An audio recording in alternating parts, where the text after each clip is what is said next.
हमारा YouTube channel देखने वाले सभी मित्रों को हमारा नमस्कार।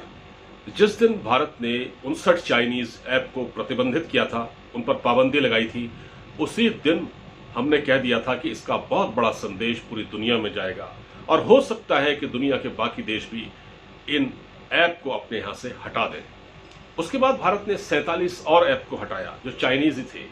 चाइनीज को बड़ा झटका लगा है, चीन को बहुत झटका लगा है इससे, और अब भारत के नक्शे कदम पर अमेरिका भी चल पड़ा है।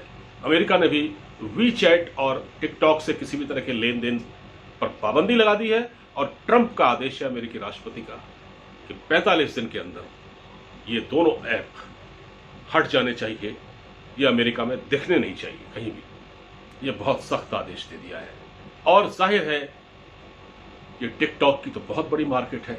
खुद भारत में 750 करोड़ एक साल में चाइना इससे कमाता था, लगभग 720 करोड़, और अब इसके हटने से जाहिर है चीन को बहुत बड़ा नुकसान है।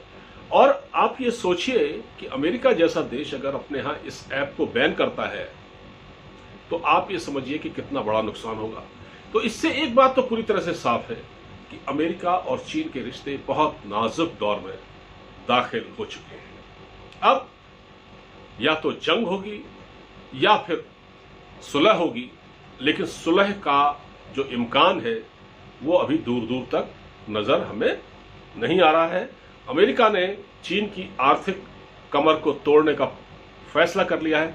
हो सकता है कि आने वाले दिनों में इससे भी ज्यादा बड़े कदम उठाए जाएं। जैसा कि आपने देखा पिछले दिनों अमेरिका ने पहले तो चीन की कई कंपनियों को बैन किया, उनके वहां से व्यापार को कम किया, मतलब जो वो चाइना जो एक्सपोर्ट करता था उसको कम किया। और अमेरिका ने दलील दी चीन से जो हम इंपोर्ट करते हैं उसमें हमको नुकसान होता है, उसमें हमें नुकसान ज्यादा होता है। तो ये आधार बताते हुए एक तो उन्होंने इंपोर्ट कम कर दिया चीन के साथ, चीन से जो सामान जाता था, और कई कंपनियों को बैन कर दिया।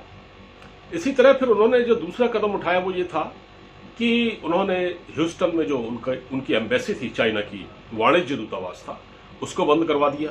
उसके बारे में ये कहा कि यहाँ ये लोग जासूसी करते हैं। वहाँ आग लगी देखी गई तो उनको शक हुआ, वहाँ डॉक्यूमेंट जलाए जा रहे थे, और उसमें जब घुसी अमेरिका की खुफिया एजेंसी तो पता लगा बहुत कुछ सीक्रेट सामने आया।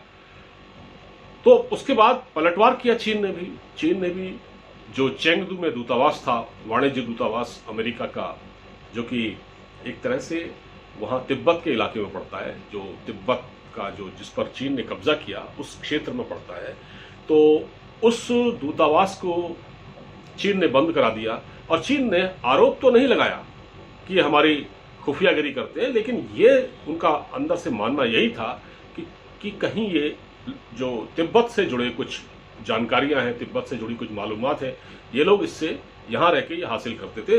तो उन्होंने ये दूतावास भी, वाणिज्य दूतावास उन्होंने बंद कराया, अमेरिका ने बंद कराया चीन का, तो चीन ने अपने वहां इनका बंद करा दिया। तो ये कहने का मतलब ये है कि एक तरह से ये कोल्ड वॉर चल रही है और इसमें दोनों ही देश लगातार, चीन का भी नुकसान हो रहा है, नुकसान चीन का ज्यादा हो रहा है, अमेरिका का तो खैर हो ही रहा है। अमेरिका में लगातार, क्योंकि जिस तरह से वायरस फैला, चीनी वायरस पूरी दुनिया में फैला, उससे अमेरिका में जो करोड़ों लोग बेरोजगार हुए वो एक अलग समस्या है। तो अमेरिका अपनी आंतरिक स्थितियों से भी जूझ रहा है और उसका ये मानना है कि जिस तरह से चीन ने सहयोग नहीं किया, WHO की टीम को अपने यहाँ नहीं आने दिया, और वो उसने तो यहाँ तक कह दिया गया, कहा, यहाँ तक आरोप लगाया अमेरिका ने, या उनके जो माइक पॉम्पियो जो विदेश मंत्री हैं, और खुद ट्रंप ने आरोप लगाया कि जो WHO है तो वो तो चीन का जर खरीद गुलाम है, और उसने अगर ये समय पर जानकारी दे दी होती इस वायरस के बारे में तो आज दुनिया में ये हालात पैदा नहीं हुए होते। तो कहने का मतलब ये जुबानी जंग ये अलग चल रही है। जैसा कि मैंने आपको बताया, टिकटॉक को बैन करने का आदेश ट्रंप ने दे दिया है, 45 दिन की म्याद रखी गई है। तो एक तरह से अब चीन ने पूरी तरह से शिकंजा कस दिया, माफ कीजिए, अमेरिका ने चीन पर धीरे धीरे शिकंजा कस दिया है और चीन इससे बहुत घबराया हुआ है। उधर एशिया, जो प्रशांत महासागर में जो, और उधर साउथ चाइना सी में जो अमेरिकी बेड़े हैं वो भी खड़े हुए हैं। उधर जापान में भी अमेरिका ने अपने 3 बड़े एयरक्राफ्ट कैरियर खड़े कर रखे हैं और लगातार चीन को घेरने की कोशिश की जा रही है। तो ये रिश्ते बहुत बहुत नाजुक दौर में हैं आने वाले समय में ये रिश्ते और नाजुक दौर में जाएंगे, क्योंकि अभी अमेरिका में इलेक्शन है नवंबर में। तो नवंबर में ये चुनाव का रिजल्ट क्या होगा और उसके बाद देखना होगा कि तब तक डोनाल्ड ट्रंप एक माहौल बनाए हुए हैं और वो चीन को सबक सिखाना चाहते हैं, और ऐसा सबक सिखाना चाहते हैं ताकि उनकी जनता को ये लगे कि हाँ, हमारे प्रेसिडेंट ने देश की भलाई के लिए कुछ किया है।